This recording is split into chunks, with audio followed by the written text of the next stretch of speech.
রহমান আসছে, বরিশালবাসী হাসছে, তারেক রহমান আসছে, বরিশালবাসী হাসছে,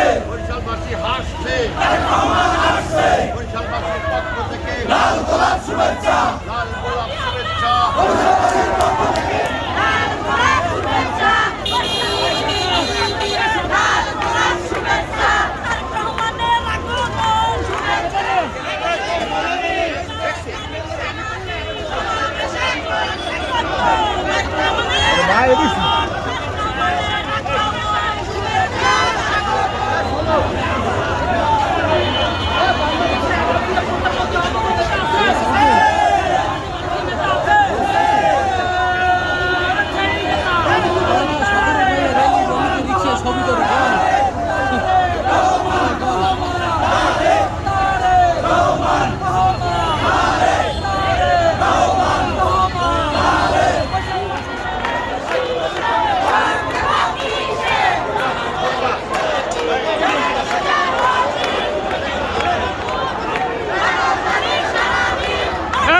Pisar!